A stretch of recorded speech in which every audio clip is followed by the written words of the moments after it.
TV. Don't forget our SuperTalk Mississippi news team. They are always covering your Mississippi stories, so stay up to date. Sign up for our free weekly newsletter over at supertalk.fm/newsletter. Now would be a good day to go do it because it comes out on Fridays. So you'll be ahead of the curve. And joining us today is JT Mitchell. So, and of our 8 years of good things, you guys have been bringing us Good News Monday for at least a year. I think almost a year now. At least a year. Which is crazy. And I've been on and off with the company for almost 7 years. Mm-hmm. And so I've almost been there for the entire time. Happy birthday, by the way, guys. Thank you. Where's the champagne? I know. Well, we had it for the 5th. We'll save the next one for the 10th in 2 years, which is funny. One of the only times that I was legit, almost like literally legit, almost late for good things. You were with me. We were in the Pine Belt picking blueberries. Heaping blueberries. I can't remember the farm now and why we were there. Well, we were doing a remote interview. You were an intern at that time, or you were just working for us for the summer, maybe. And coming up 49, we were trying to get back in the news car, and the traffic in the construction had us so slowed down. Do you remember that? It was so bad. It was so bad. We came in literally on 2 wheels, and I had text Ryan. I was like, I don't know if I am going to make it back. And when I say I walked in and put my headphones on the moment the show started and sat down, it was like, that is the closest to not being on time I've ever been in the last 8 years. Well, we did make it. We did make it. But that was the story. Summer. It was a great story that I was working where I had 2 traumatic experiences with the news car. Number 1 was that we almost were late for the show.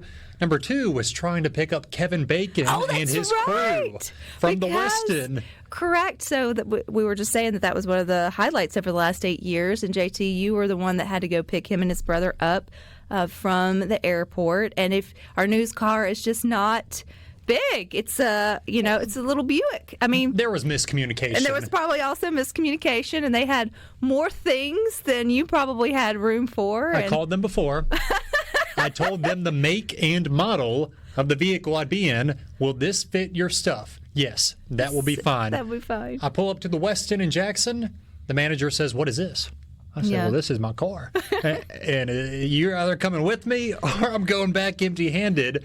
And it was the goofiest thing. I mean, good memories because we had to put down one of the seats. It's a little Buick Enclave, I think is the model. We had to put down one of the seats, and I had Kevin and Michael Bacon, one sitting in the middle, the other sitting behind me, and then the manager in the front seat. And we were coming down I-55. I just felt so awkward. I was like, they're all mad at me.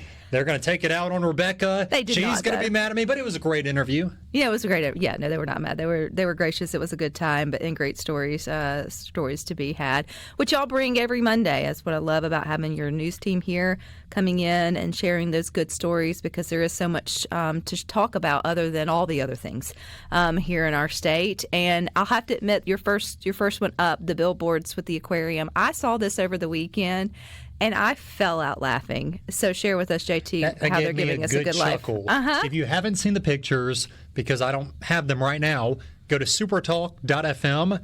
If you want to chuckle, it's a Monday. Get a nice chuckle in, because Buc-ee's will open next week. No secret about that. We've been talking about the beaver fever here. Everybody's stoked. But the Mississippi Aquarium has decided to kind of capitalize on the beaver fever, and I love it. I mean, they put up billboards that said, "We heard you like beavers," open parenthesis, and clean bathrooms. Because that's their big thing, is their clean bathrooms. Yeah. Come to the aquarium, and you can actually make a stop on the way. You can go Buc-ee's, then the aquarium, or vice versa. And they put up another one that said, "We've got beavers too." And so the aquarium is really capitalizing on Buc-ee's, and people are excited. And if you're going to Buc-ee's, just go the extra stop to the aquarium. You know, I love that. Totally good use. They're not knocking Buc-ee's at all. They're just taking the opportunity of reminding you that they're there too. And so, I thought that was really fun and creative.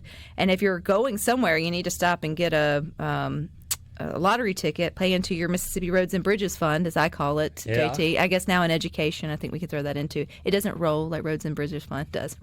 Roads, Bridges, and Education Fund now is what I should say, because it's climbing. The jackpot is climbing. Well, if your name's JT Mitchell, you probably should stop playing, because after you and I spoke on Friday, as you were walking out, we were talking about if we're going to play, it's about to reach that $1 million mark. I said, what the heck? I'll go get a few tickets. So on Friday, ahead of that drawing, I bought 4 tickets. That turned into 6 tickets. Okay, well, did you do the dollar up? I did. Okay, because why wouldn't you, right? Right. If you're already there.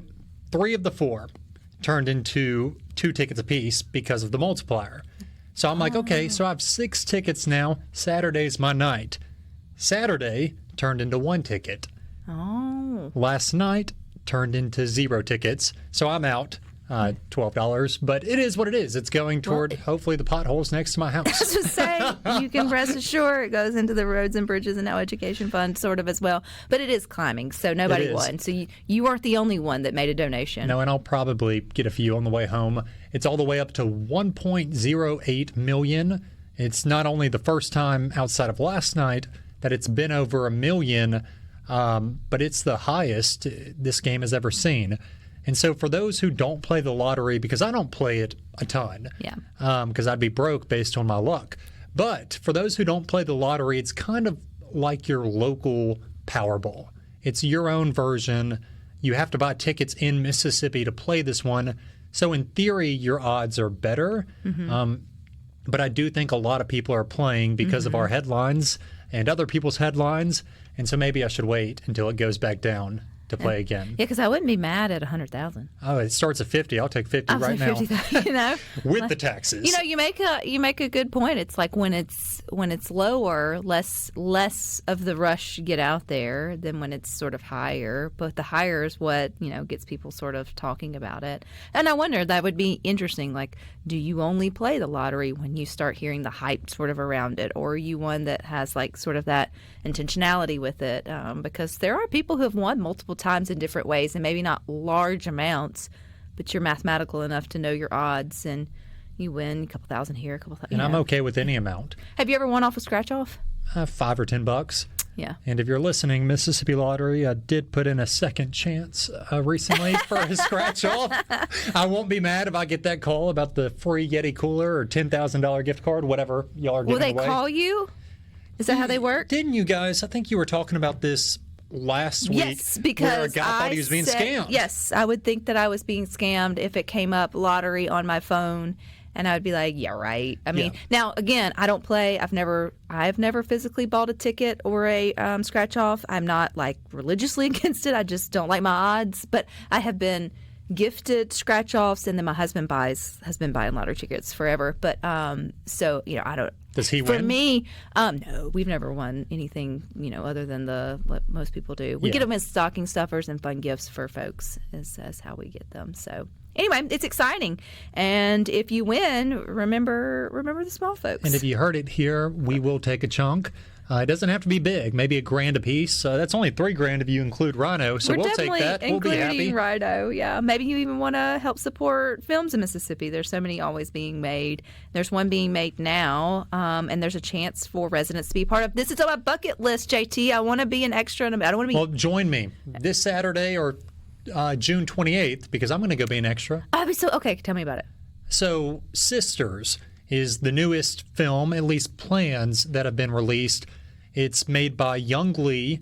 He is a Korean-American filmmaker, but 28 years ago, he decided to make Mississippi his home.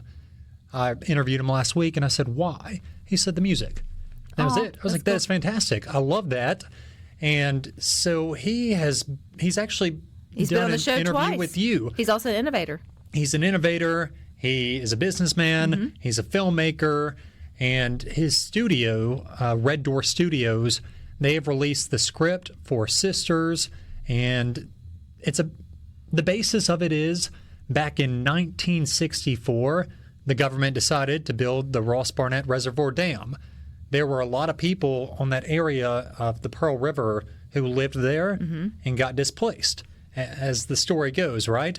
He takes the story from 1964 to 2024 and looks back. He has 3 people who were displaced looking back.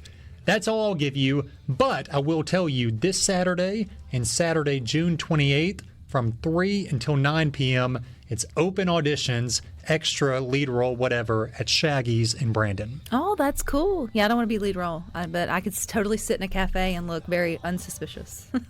Like drinking a tea or something. I don't know.